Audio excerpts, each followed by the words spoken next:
A 6-year-old girl knocks on the millionaire's door. "Daddy, they want to take me to a shelter." He then froze, and his life changed forever. Before we dive into the story, leave a comment below and tell us where you're watching from. Enjoy the story. The October rain hammered against the massive windows of Richard Sterling's Georgian mansion like bullets against armor. At 58, Richard had grown accustomed to the sound. It matched the constant drumming of grief in his chest that hadn't stopped since Emma died 3 years ago. He sat in his leather chair, staring at the untouched glass of bourbon on the mahogany table. The house felt like a mausoleum, filled with memories of a 6-year-old girl who would never grow up. Emma's painting still hung on the refrigerator in the kitchen he never visited. Her bedroom remained exactly as she'd left it, down to the stuffed elephant on her pillow. Knock, knock, knock. Richard frowned. Nobody visited anymore. His ex-wife, Catherine, lived in California now, drowning her own grief in a new marriage. His business associates knew better than to show up unannounced at Sterling Manor. Knock, knock. More persistent this time. Richard sighed and rose from his chair, his expensive Italian shoes echoing across the marble foyer. Through the ornate glass panels, he could make out a small figure hunched against the storm. He opened the heavy oak door, and his world stopped. A little girl stood on his doorstep, soaked to the bone. She couldn't have been older than 6, with dark curls plastered to her head and enormous brown eyes that seemed far too old for her face. She wore a thin pink dress that clung to her tiny frame, and she was shivering violently. But it wasn't her appearance that paralyzed Richard Sterling, it was what she said next. "Daddy," she whispered, using a word that hit him like a physical blow. "They want to take me to the shelter. Please don't let them." Richard's hand gripped the doorframe so tightly his knuckles turned white. Daddy, Portuguese for father. Emma used to call him that after watching her favorite cartoon, giggling as she practiced the foreign word. I'm sorry, little one," he stammered, his voice barely audible over the storm. "I think you have the wrong house." The child looked up at him with those impossibly deep eyes, and for a split second, Richard saw Emma staring back at him, the same stubborn tilt of the chin, the same way of biting her lower lip when she was afraid. "My name is Lucy," she said simply. "Mum said if anything happened, I should find the man in the big house on Maple Hill. She said he would understand about losing people you love." Richard's legs nearly gave out. Catherine used to call their home exactly that, the big house on Maple Hill. But how could this stranger child know that? Behind Lucy, he caught sight of headlights cutting through the rain. A white van with children's services emblazoned on the side was pulling into his circular driveway. "Please," Lucy whispered, reaching out with a tiny hand that found his. "I don't want to go with them. Mum said you would keep me safe." Car doors slammed in the driveway. Richard heard voices calling through the storm. Official voices, bureaucratic voices, voices that meant business. In 30 seconds they would be at his door, and this mysterious little girl, who somehow knew his deepest pain, would disappear into the system forever. Richard Sterling had spent 3 years building walls around his heart, sworn never to let anyone close enough to hurt him again. But as he looked down at Lucy's upturned face, so heartbreakingly similar to the daughter he'd lost, something inside those walls began to crack. The footsteps were getting closer. He had maybe 10 seconds to make a decision that would change everything. "Mr. Sterling," a woman's voice called from the driveway. "We need to speak with you." Richard looked down at Lucy one more time. She squeezed his hand with surprising strength, and he felt something he hadn't experienced in 3 years. The desperate need to protect someone. "Come inside," he said quickly, pulling her into the foyer. "Whatever happens next, you're safe here."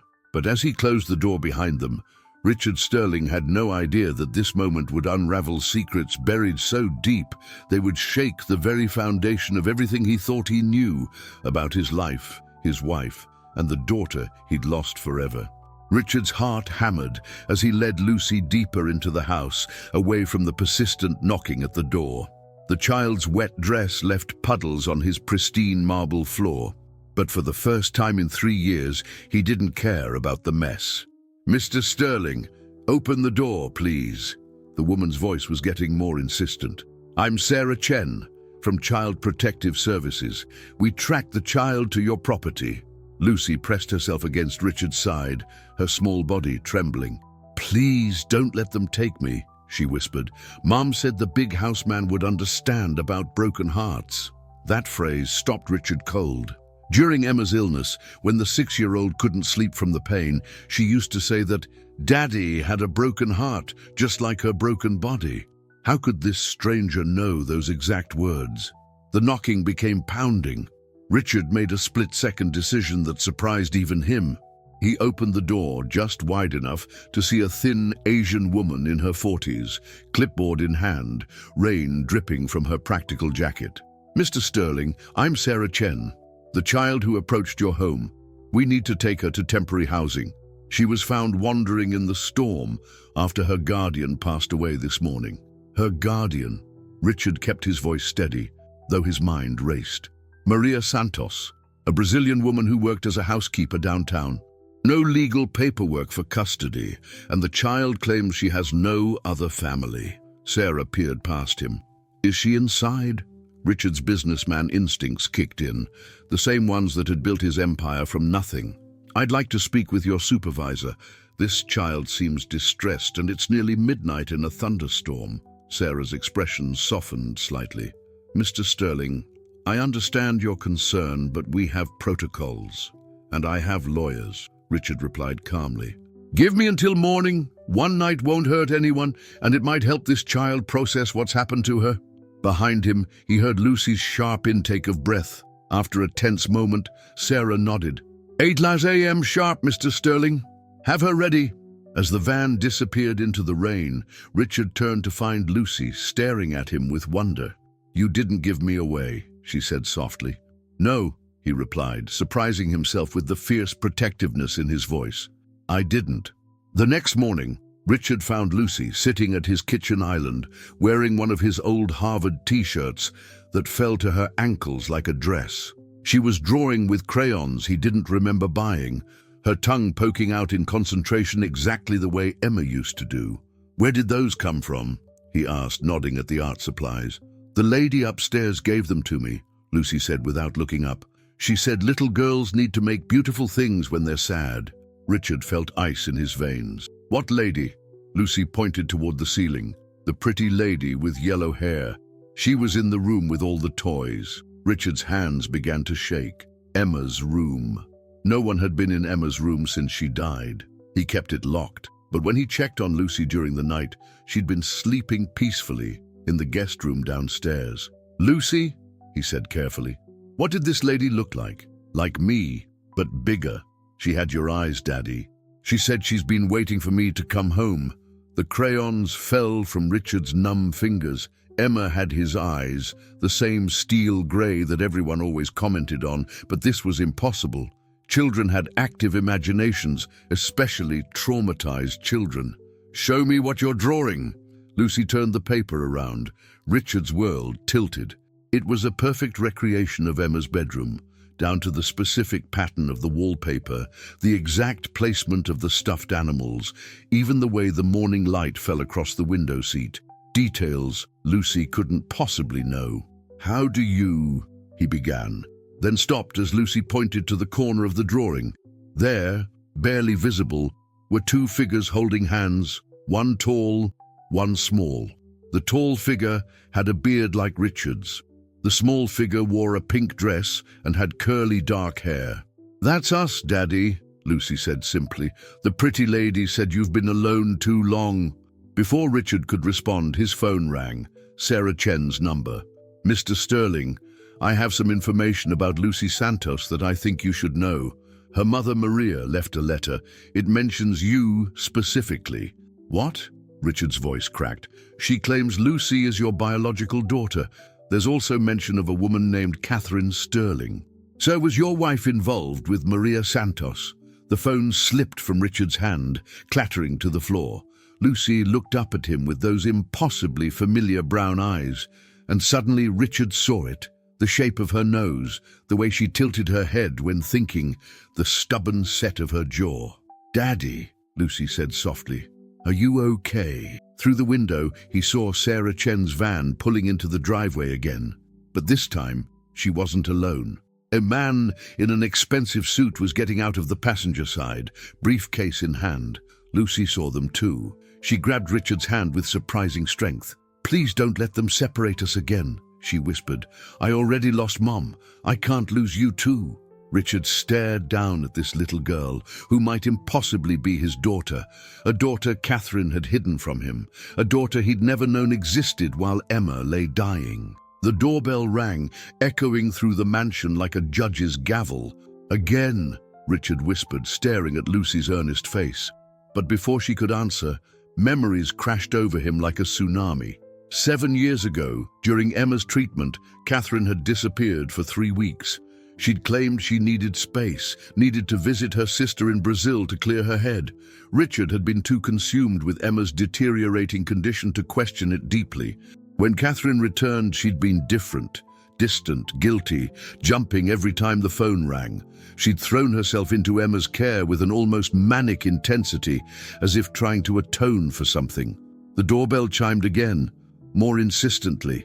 "Stay here," Richard told Lucy, his mind reeling. "Don't come out no matter what you hear." He opened the door to find Sarah Chen with a man who screamed expensive lawyer from his Italian shoes to his perfectly knotted tie. "Mr. Sterling, this is Marcus Webb from the district attorney's office," Sarah said. "We need to discuss some serious allegations." Richard's business training kicked in.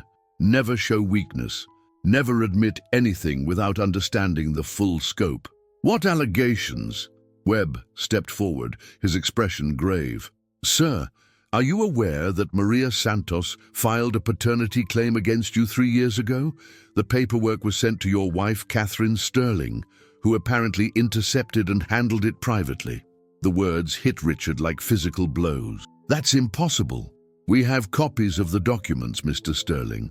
DNA evidence, a birth certificate listing you as the father, and a substantial payment made from your joint account to Maria Santos. Your wife paid her to disappear." Richard gripped the doorframe. Catherine had handled all their finances during Emma's illness. He'd been too devastated, too focused on his dying daughter to pay attention to money transfers. "There's more," Webb continued. "Maria's letter states that your wife threatened her, told her if she ever contacted you directly, she'd have her deported, and Lucy placed in the foster system. Maria was undocumented, Mr. Sterling. Your wife used that against her." Behind him, Richard heard a small gasp. Lucy had crept into the hallway and was listening, her face pale with understanding beyond her years. "The question now," Sarah said gently, "is what you want to do. DNA testing will confirm the truth. But that child has been through enough trauma. She lost her mother yesterday, and she clearly sees you as family." Richard's mind flashed to Catherine's behavior during those final months with Emma. The secretive phone calls, the sudden trips to handle business, the way she'd flinch whenever he mentioned having more children after Emma was gone. His wife hadn't just hidden Lucy's existence. She'd used an innocent woman's immigration status to keep a father from his daughter. While Emma was dying, Lucy had been growing up across town, believing her father didn't want her. "Daddy." Lucy's small voice broke through his thoughts. She'd moved closer, her hand finding his. "I heard them talking. Mom always told me you didn't know about me. She said the angry lady made sure of that." Richard looked down at this brave little girl who'd somehow found her way to him through a storm, carrying secrets that would reshape his entire understanding of his marriage, his loss, and his future. Webb was waiting for an answer. Sarah had her clipboard ready. In the distance, he could hear thunder rolling across the hills, another storm approaching. But all Richard could see were Lucy's eyes, brown like her mother's, but with flecks of steel grey that were unmistakably his own. 2 hours later, Richard sat in his study with Lucy curled up in the leather chair across from his desk, clutching the stuffed elephant from Emma's room. The resemblance between the two girls was becoming impossible to ignore. The way Lucy hummed absently while thinking, the way she tucked one foot under herself when she sat, even the way she wrinkled her nose when concentrating. Webb had left copies of documents that painted a damning picture of Catherine's deception. Bank transfers totaling $50,000. Legal papers stating that Richard Sterling acknowledged paternity but waived all rights. Catherine's signature forging his consent. "I need to make a phone call," Richard said gently. "It might get loud. Do you want to wait in Emma's room?" Lucy's eyes lit up. "Can I?" The pretty lady said I could play with her toys. Richard's chest tightened, but he nodded. He waited until Lucy disappeared upstairs, then dialed the number he'd memorized but never called. Catherine answered on the third ring. "Richard, why are you... Is everything all right?" Even after 3 years of separation, her voice still carried that slight tremor she got when she was nervous. She was nervous now. "Tell me about Maria Santos," he said without preamble. Silence stretched across the line like a chasm. Then, "I don't know what you mean." "Catherine, don't. I have documents, bank records, a 6-year-old girl sitting in our daughter's bedroom who has my eyes and calls me daddy." The sharp intake of breath was audible. "She found you. Did you really think she wouldn't? Her mother died, Catherine. She had nowhere else to go." Richard's voice was deadly quiet. "How could you hide this from me? How could you pay a woman to disappear with my daughter while Emma was dying?" "You want to know how?" Catherine's composure cracked and raw pain poured through. "Because I was watching my baby girl waste away to nothing, and I couldn't handle the thought of you having another daughter somewhere else who was healthy and whole." Richard closed his eyes. "So you punished an innocent child?" "I punished myself," Catherine screamed. "Do you think it was easy? Do you think I didn't lie awake at night wondering about her? But Emma was dying, Richard. Our baby was dying, and I couldn't bear the thought of losing you too." "You lost me anyway," Richard said softly. "I know." Catherine's voice broke completely. "After Emma died, I kept thinking about that little girl. I wanted to tell you so many times, but then you withdrew from everything, from me, from life. How could I tell you that while we were losing our daughter, another daughter was growing up thinking her father didn't want her?" Through the phone, Richard could hear Catherine crying, deep, wrenching sobs that spoke of 3 years of guilt. "Maria kept sending pictures," Catherine whispered. "School plays, birthdays, first day of kindergarten. She wanted you to know Lucy was okay. But I was so scared, so broken. I thought if you knew about her, you'd blame me for Emma's death somehow, or you'd leave me for Maria. Instead, you left me anyway. I had to. The guilt was eating me alive." Upstairs, Richard heard Lucy's laughter echoing from Emma's room, pure and joyful in a way the house hadn't heard in years. His daughter, both of his daughters, deserved better than the choices fear had driven the adults to make. "Catherine," he said finally, "Lucy needs stability. She needs a father who won't abandon her again. Are you going to fight for custody?" Richard looked up toward the ceiling where his surviving daughter was playing with the toys of the child he'd lost. "I'm going to fight for the chance to be the father I should have been all along." As he hung up, Richard heard something that made his blood freeze. Lucy was talking to someone upstairs, her voice bright with excitement, but according to Sarah Chen, Lucy was alone in that room. He took the stairs 2 at a time, his heart pounding with a mixture of fear and impossible hope. Richard reached Emma's bedroom doorway and stopped dead. Lucy sat cross-legged on the carpet, having what appeared to be an animated tea party with Emma's stuffed animals, but she was clearly responding to someone, nodding, giggling, even pausing as if listening to replies. "No, Emma, Daddy doesn't know about the secret hiding place yet," Lucy was saying to the empty chair across from her. "Should we show him?" Richard's hands gripped the doorframe so tightly the wood creaked. Lucy heard the sound and turned, her face lighting up. "Daddy, Emma wants to show you something special. She's been keeping it safe for you." Logic warred with impossible hope in Richard's chest. Children had imaginary friends, especially traumatized children processing grief. But Lucy was pointing to a specific spot near Emma's bookshelf, and Richard found himself remembering how Emma used to whisper secrets to that exact corner when she thought no one was watching. "What kind of secret?" he heard himself ask.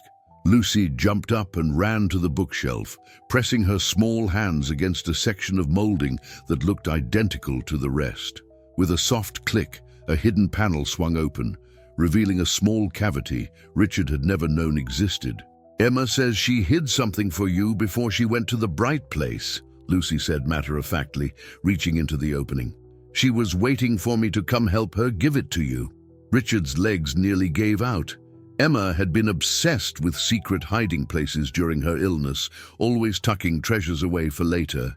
He'd never found this one. Lucy pulled out a small wooden box, one Richard recognized as Emma's jewelry box, the one she'd insisted on keeping by her hospital bed. Inside, wrapped in tissue paper, was a child's drawing in Emma's distinctive style. Two little girls holding hands under a rainbow.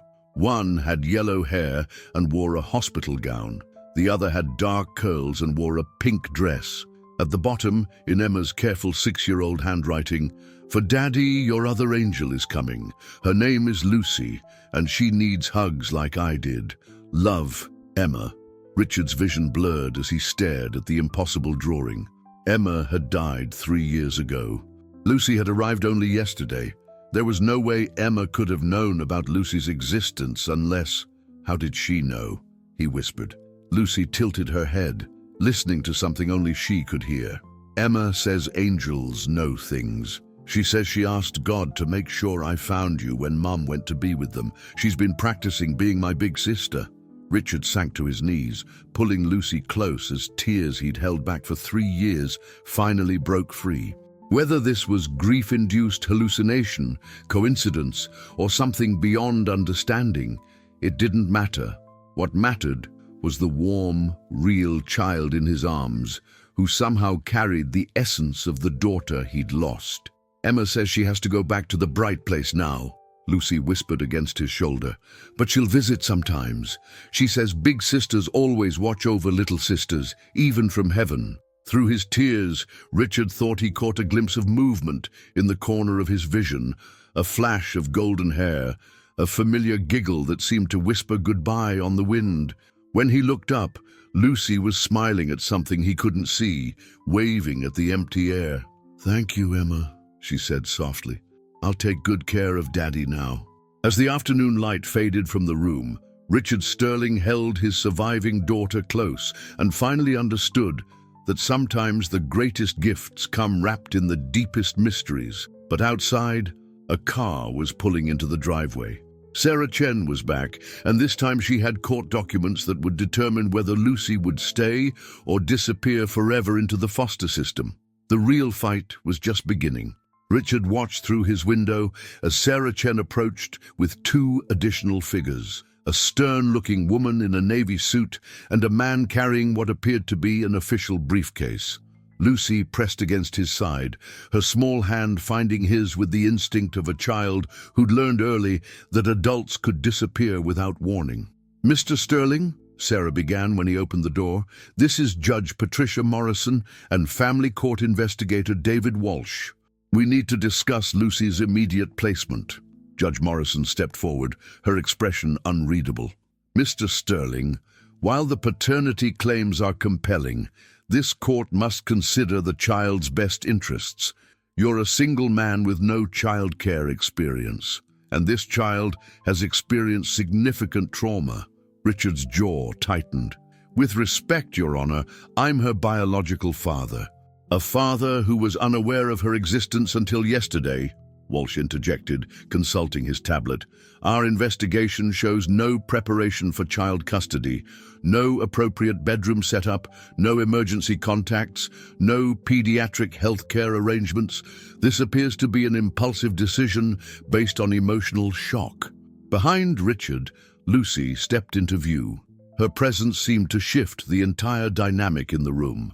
Judge Morrison's stern expression softened slightly as she took in the child's obvious intelligence and surprising composure. "Hello, sweetheart," the judge said gently. "I'm Patricia. We want to make sure you're safe and happy. Can you tell me how you're feeling about staying here?" Lucy looked up at Richard with those steel-gray eyes, then back at the judge. "I'm not scared anymore," she said simply. "Daddy doesn't leave people behind. He stayed with Emma until the very end, even when it hurt. Mom told me that." Judge Morrison's eyebrows rose. "Your mother told you about Emma?" "Mom said Daddy's heart was broken, but still big enough for love. She said some people have hearts that break but never get smaller." Lucy's voice carried a wisdom that made every adult in the room uncomfortable. "She said when I was old enough, I should find him and help fix the broken parts." If you're enjoying this story about family and second chances, leave a like to help us out. Are you ready for the twist that's coming? Keep watching. Walsh scribbled notes furiously, but Richard could see doubt creeping into his expression. This wasn't the traumatized, confused child they'd expected to find. "Mr. Sterling," Judge Morrison said carefully, "I'm ordering a full family evaluation, supervised visits while we process the DNA confirmation and assess your capability for full custody. The child will need to be placed in temporary foster care until—" "No." Richard's voice cut through the room like a blade. Everyone stared at him. Sarah Chen's hand moved protectively toward Lucy, as if expecting him to become violent. "No," Richard repeated more softly, but with iron resolve. "I lost one daughter to circumstances beyond my control. I won't lose another to bureaucracy. Lucy stays here, or I will use every legal resource at my disposal to ensure this case becomes a public spectacle that reflects poorly on everyone involved." Judge Morrison's eyes narrowed. "Are you threatening this court, Mr. Sterling?" "I'm making a promise. I have more lawyers on retainer than this county has social workers. I've built businesses, negotiated international deals, and survived losing everything that mattered to me. Don't underestimate what I'm capable of when protecting my family." The silence stretched uncomfortably until Lucy tugged on Richard's sleeve. "Daddy!" she whispered loud enough for everyone to hear. "Emma says you don't have to fight everybody. She says the nice judge lady just wants to make sure little girls are safe." Judge Morrison's breath caught. "What did she say?" Lucy looked directly at the judge with unsettling directness.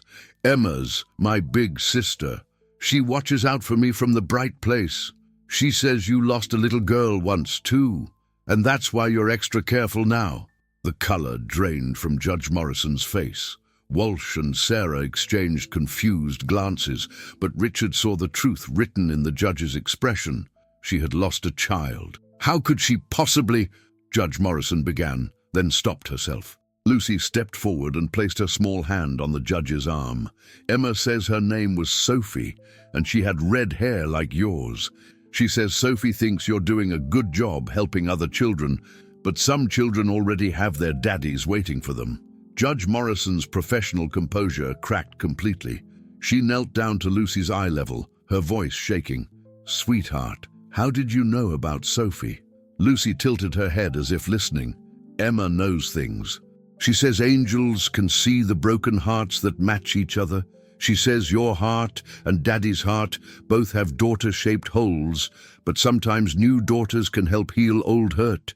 Richard watched in amazement as this extraordinary child somehow spoke directly to the grief of a woman who held Lucy's entire future in her hands. Whether this was intuition, coincidence, or something beyond explanation, Lucy had just changed the entire trajectory of their case. Judge Morrison stood slowly, tears threatening to spill. "Mr. Sterling, I'm approving temporary custody pending the DNA results and evaluation, but I want weekly check-ins and immediate notification of any concerns." As the officials left, Richard looked down at Lucy with newfound awe. "How did you know about her daughter?" Lucy smiled and pointed toward the staircase where nothing was visible but shadows and afternoon light. "Emma told me. Big sisters always know how to help."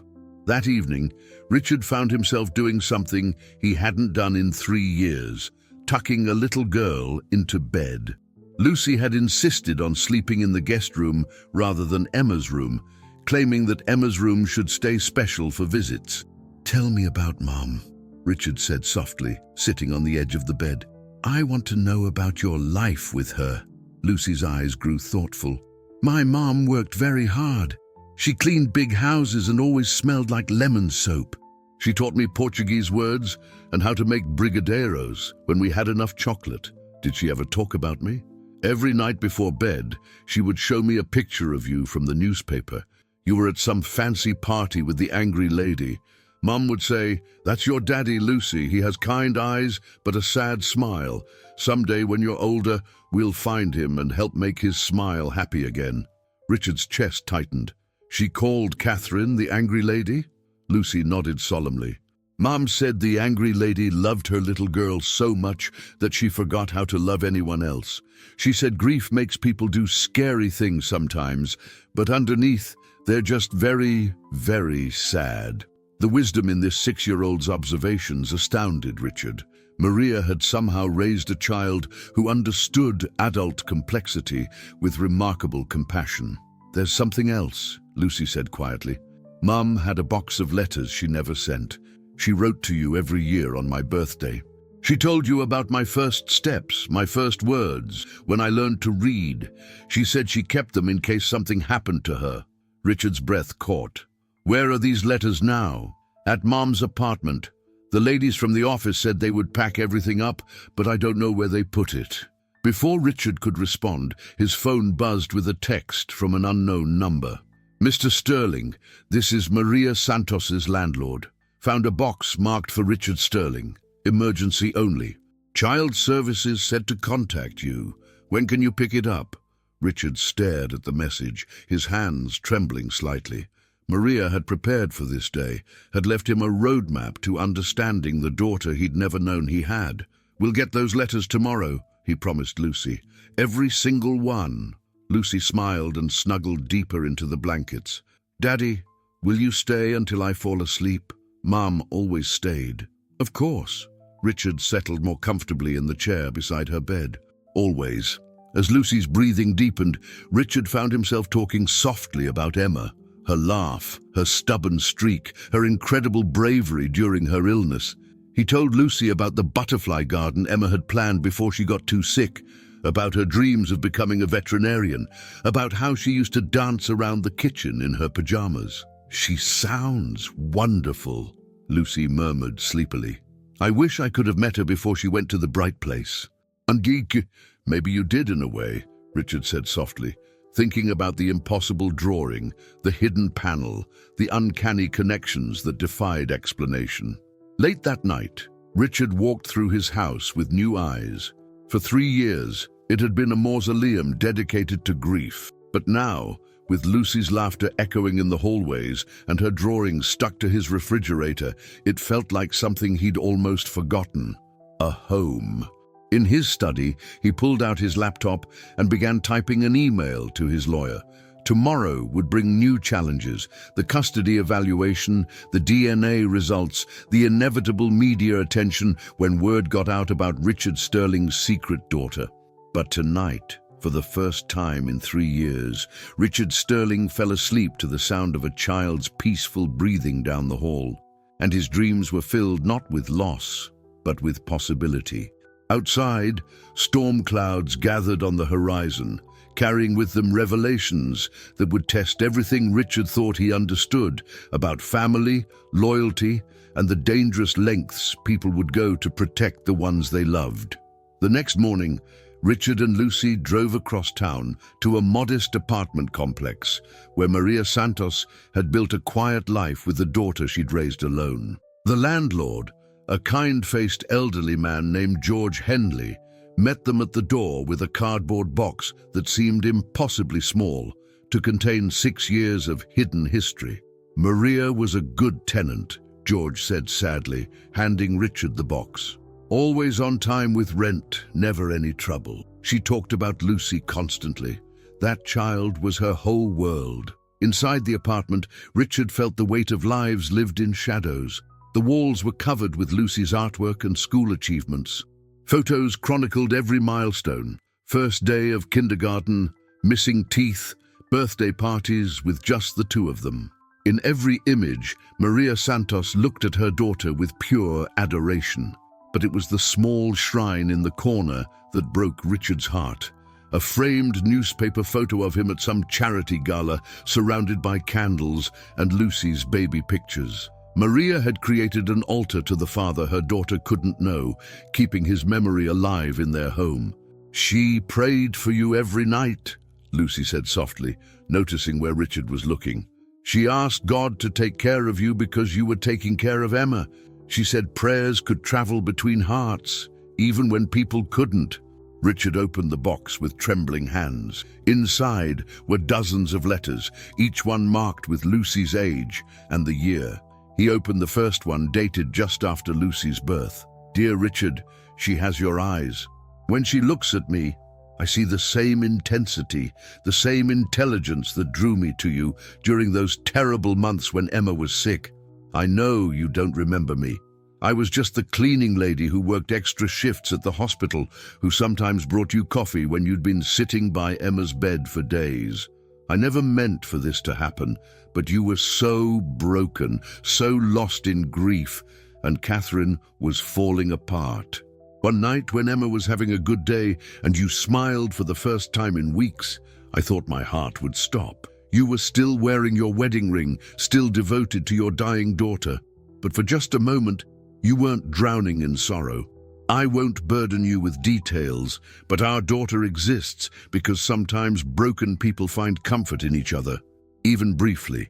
I'm naming her Lucy, which means light. She will be the light you gave me, even if you never know it. All my love, Maria."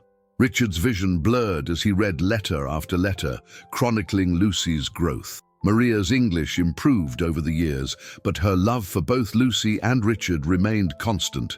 She wrote about Lucy's first word, Daddy, and how she'd shown her daughter pictures of Richard constantly, making sure Lucy knew she was loved by a father who simply couldn't be there. Folks, share this story with someone you love. Sometimes the most important people in our lives need to hear stories like this. And tell me in the comments, do you believe in signs from beyond? The letters from Lucy's third year were different, tinged with fear. "Richard, Catherine came to see me today. She knows about Lucy. She offered me money to disappear, to never contact you. When I refused, she showed me immigration papers, threatened to have me deported if I didn't sign documents saying you'd waived all parental rights. I'm scared, Richard. Not for me, but for Lucy. She asks every day when she can meet her daddy. How do I explain that politics and fear are keeping us apart? I've decided to take Catherine's money, not as payment for silence, but as insurance for Lucy's future.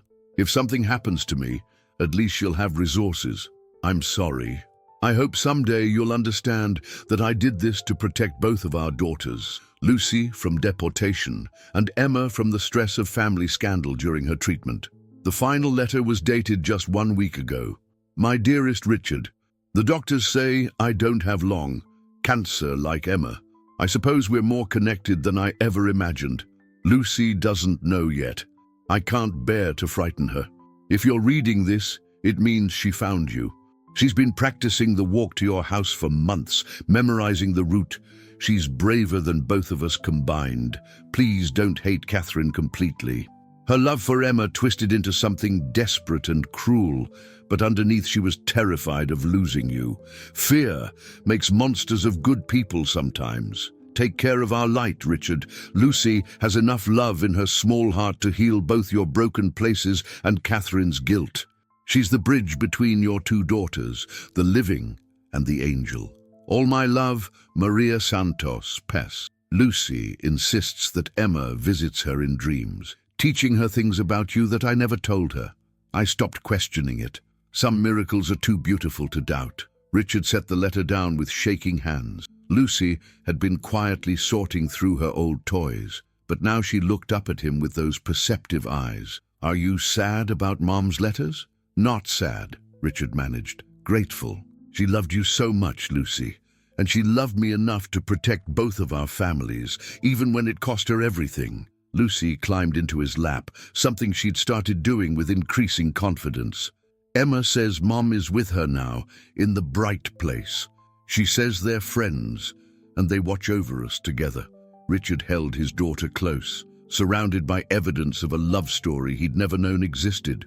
Maria's quiet devotion, her sacrifice, her careful nurturing of a child who somehow bridged the gap between earthly love and something beyond understanding. But as they prepared to leave, Richard noticed something that chilled him. The apartment had been searched, drawers pulled out, papers scattered. Someone else had been here first, looking for something specific. And on the kitchen counter, barely visible, was a business card that made Richard's blood run cold. Webb and Associates, Private Investigation Services. Someone was building a case against him, and they'd started by rifling through a dead woman's private life. Richard was still processing the implications of the disturbed apartment when his phone rang. Catherine's number appeared on the screen, and for the first time in 3 years, he answered immediately. "Richard, we need to talk." Catherine's voice was strained, urgent. Not about Lucy, about something else, something dangerous. "Where are you?" "Flying back from California. I'll be at the house by evening. Richard, whatever you do, don't let Lucy out of your sight, and don't trust anyone. Not the social workers, not the lawyers. Nobody." The line went dead, leaving Richard staring at the phone in confusion. Catherine had sounded genuinely terrified. But of what? The drive home was quiet. Lucy dozing in her car seat with one of Maria's letters clutched in her small fist. But as they pulled into the driveway, Richard noticed immediately that something was wrong. The front door stood slightly ajar, and his security system's green light was dark. "Stay in the car," Richard commanded, his military training from decades past kicking in. "Lock the doors and don't open them for anyone but me." Lucy's eyes went wide, but she nodded solemnly. "Is someone bad in our house?" "I don't know, but I'm going to find out." Richard approached his home with calculated caution. The front door had been expertly picked. Professional work, not random vandalism. Inside, the house looked untouched at first glance, but Richard knew his own space. Books were slightly out of place. Papers had been shuffled, and his computer was warm, despite being shut down when they'd left. In Emma's room, the hidden panel Lucy had shown him hung open. The jewelry box was gone. Richard's phone buzzed with a text from an unknown number. "We have what we came for. The child's claims about supernatural contact are documented now. See you in family court." Ice flowed through Richard's veins as understanding hit him. Someone had been building a case to prove he was an unfit parent, and Lucy's innocent conversations about Emma had been twisted into evidence of psychological instability. They'd stolen Emma's final letter to use against them both. But who was they? The answer came 30 minutes later when David Walsh, the family court investigator, arrived with Judge Morrison and 2 police officers. "Mr. Sterling," Judge Morrison said grimly, "we've received disturbing reports about this child's mental state. Claims that she's communicating with deceased children, evidence of psychological manipulation." "That's ridiculous," Richard interrupted. "Lucy is perfectly healthy, just intuitive." "And, sir," Walsh cut in, producing a tablet, "we have audio recordings of the child claiming to speak with your deceased daughter, Emma. Our child psychologists are concerned about possible coaching or psychological abuse." Richard's world tilted. "Audio recordings? How could you have—" He stopped, realization dawning. "You bugged my house. We obtained a warrant based on concerns about the child's welfare," Walsh said smoothly. "The recordings clearly show an adult manipulating a traumatized child into believing she can communicate with the dead." But as Walsh played the recording, Richard's confusion deepened. The voices were Lucy's and Emma's, but Emma's voice was impossible. Technology couldn't fake the specific speech patterns, the vocabulary, the intimate knowledge of family memories that no one else could know. Judge Morrison listened with growing unease. "Mr. Sterling, can you explain how this child knows details about your daughter's illness that aren't in any public records?" Before Richard could answer, Lucy appeared in the doorway.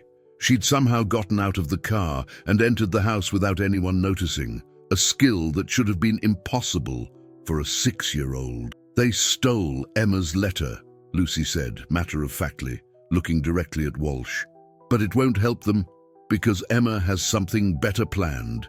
Walsh's face went pale. "How did she—" "No one told her about—" About the letter you took from the jewelry box.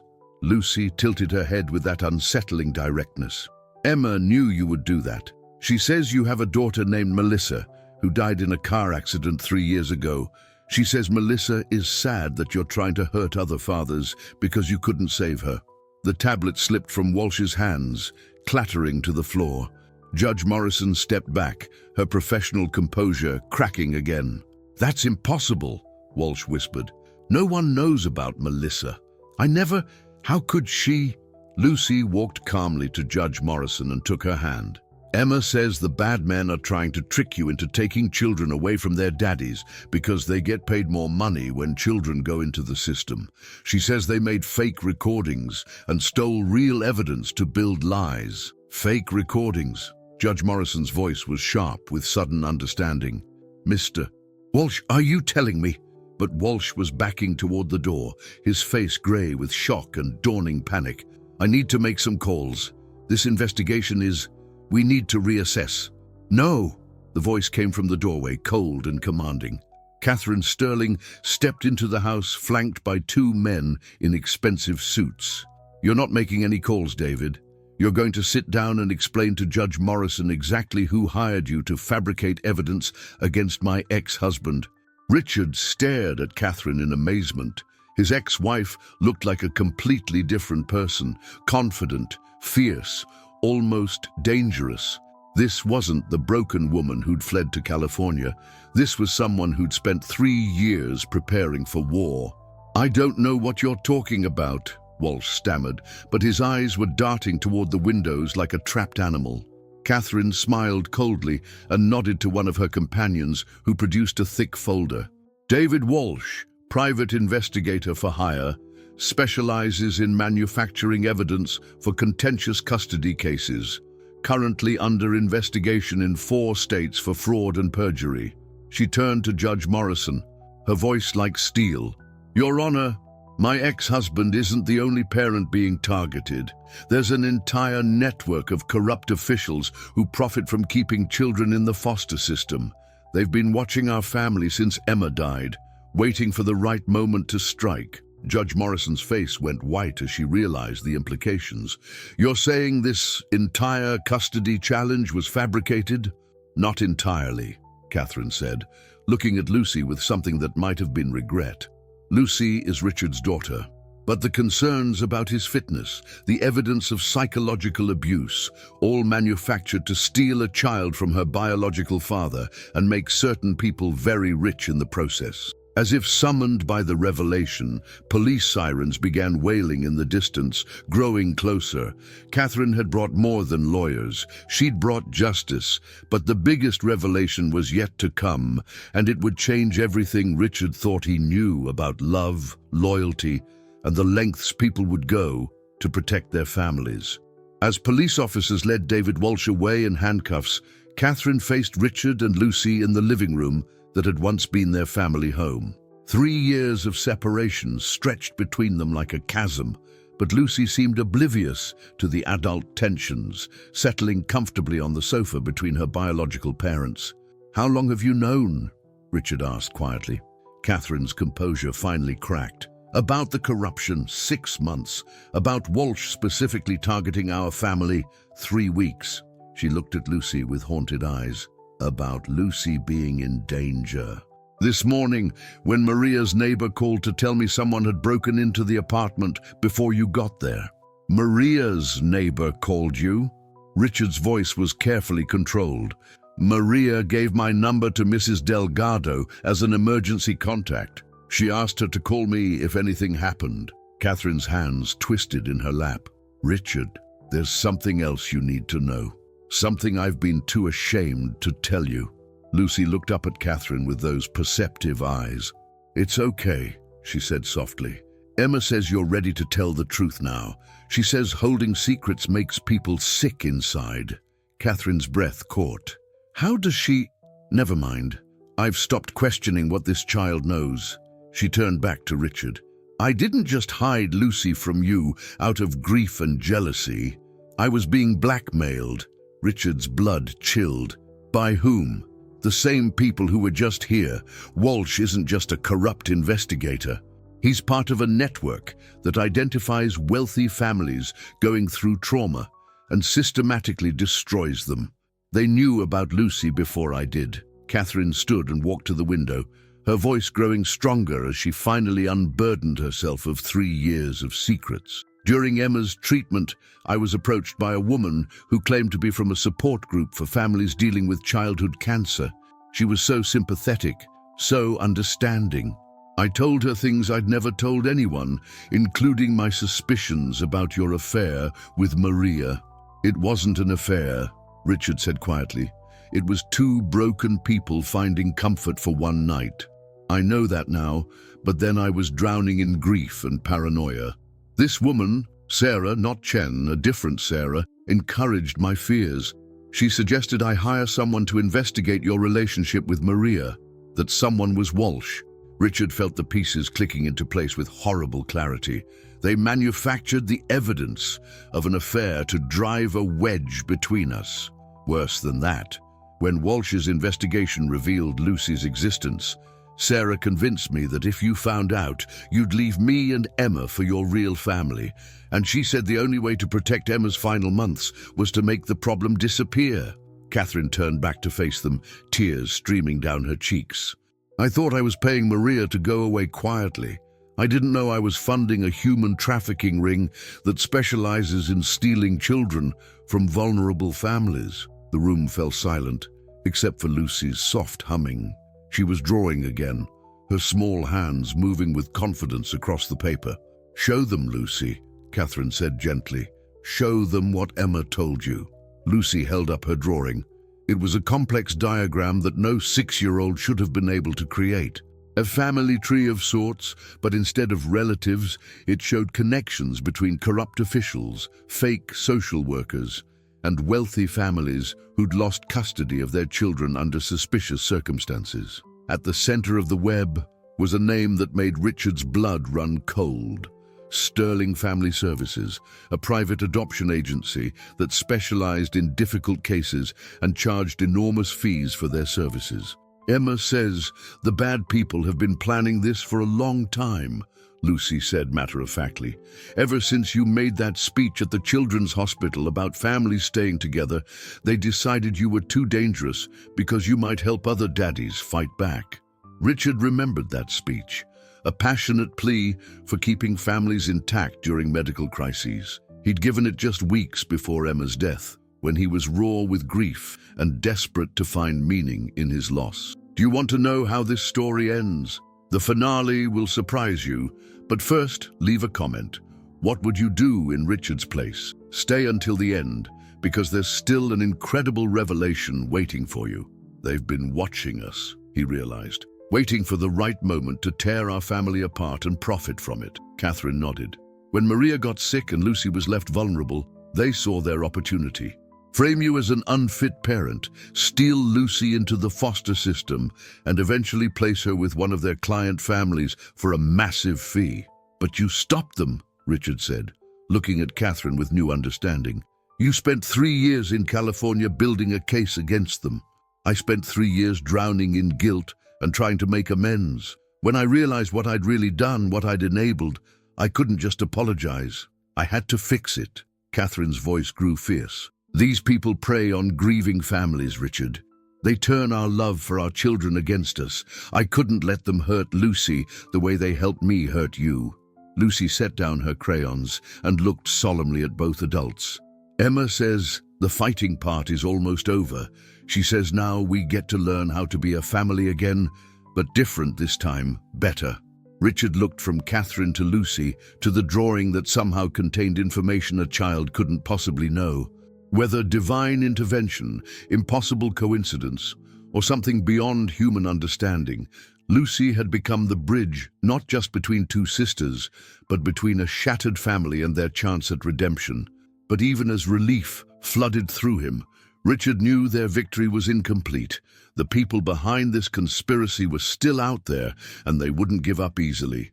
Tomorrow would bring new challenges, new threats, and new tests of exactly how far a father would go to protect his daughter. The final confrontation was still coming, and it would require every ounce of strength, cunning, and love that Richard Sterling possessed. 3 months later, Richard stood in the renovated butterfly garden behind Sterling Manor, watching Lucy chase monarch butterflies, while Catherine documented each species in Emma's memory journal. The corruption network had been dismantled. Dozens of children had been reunited with their biological families, and the Sterling family had become unlikely advocates for foster care reform. But the most extraordinary revelation was yet to come. "Daddy," Lucy called from beside the memorial fountain they'd built for Emma. "She wants to talk to all of us together. She says it's time for the big secret." Richard and Catherine exchanged glances. Over the months, they'd grown accustomed to Lucy's conversations with Emma, but something in the child's tone suggested this was different, final. Lucy sat cross-legged on the grass, her face serene with concentration. "Emma says she needs to tell you something important before she goes away for good." "Goes away?" Catherine's voice caught. "To the place where big sisters don't have to watch over little sisters anymore," Lucy explained gently. "She says I'm safe now, and she has other children to help." Richard knelt beside Lucy, his heart aching with the impossible hope and loss that had defined their journey. "What does she want to tell us?" Lucy was quiet for a long moment, her head tilted as if listening to whispers only she could hear. When she spoke, her voice carried an otherworldly quality that raised goosebumps on both adults' arms. "She says she picked me for you before she got sick. She prayed every night that God would send you another daughter who could heal the broken places in your heart. When she met Mom in the bright place, they made a plan together." Catherine gasped. "Maria and Emma knew each other?" "Emma says Mom was scared to die alone, so Emma went to help her cross over. That's when they realized they both loved the same man, you, Daddy. Emma told Mom that I would need extra angels watching over me because I was going to have a very important job."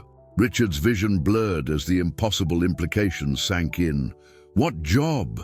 Lucy smiled with wisdom far beyond her years. "To teach grown-ups that love doesn't end when people die. It just changes shape." She stood and placed one small hand on Richard's chest and another on Catherine's. "Emma says you both forgot how to love each other because you were so scared of losing more people. But love isn't something you lose. It's something you share."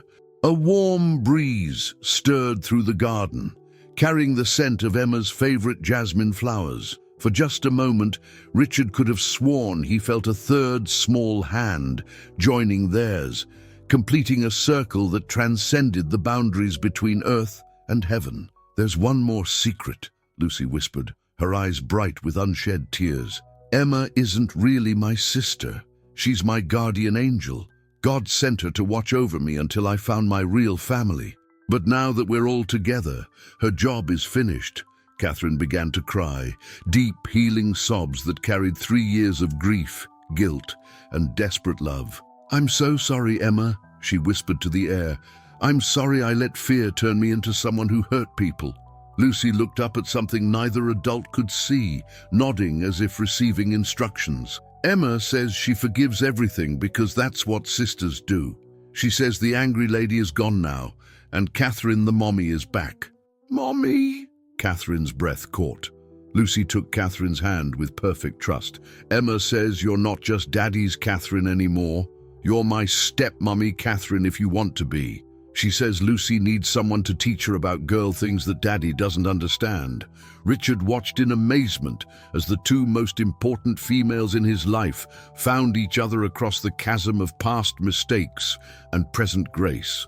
Catherine knelt and pulled Lucy into a fierce embrace, and for the first time in 3 years, Richard's family felt complete. The setting sun painted the garden in golden light, and for one perfect moment, Richard could see 4 figures instead of 3.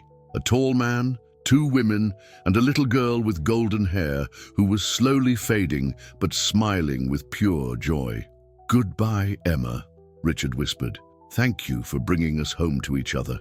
Lucy waved at the empty air one final time, then turned to her earthly family with eyes that held both childhood innocence and ancient wisdom. Emma says her work here is done, but she left us something to remember her by. She led them to the memorial fountain, where something impossible had appeared. Fresh butterflies were emerging from cocoons that hadn't been there that morning, filling the garden with wings of gold and orange that danced in the dying light. As Richard Sterling held his living daughter, while his ex-wife, soon-to-be wife again, planned their future together, he understood at last that some miracles require loss before they reveal their true gift. Emma's death had led to Lucy's birth. Catherine's guilt had led to justice for countless families, and their broken hearts had been reformed into something larger and stronger than before. 6-year-old Lucy Santos Sterling fell asleep that night between her parents, clutching Emma's memory journal and dreaming not of angels, but of earthly adventures with the family who would never let her go. And in the morning, the butterfly garden bloomed with new life, carrying forward the love story that had begun with one man's broken heart and ended with the healing of all the hearts that mattered. The end. Did you love this emotional story? If it touched your heart like it touched mine, give us a big like. Subscribe to the channel for more stories that will move you. Hit that bell so you don't miss any. In the comments, tell me, do you believe that love transcends death? Have you ever had an unexplainable experience with loved ones who have passed? I want to hear your stories. And don't forget to share this video with that special person who needs to believe in miracles and second chances. Until the next story, sending you love from the heart. This is a story about how love transcends death, how families can heal even after the greatest tragedies, and how sometimes angels come disguised as little children who carry wisdom beyond their years. It's a reminder that it's never too late for second chances, and that true love always finds a way home.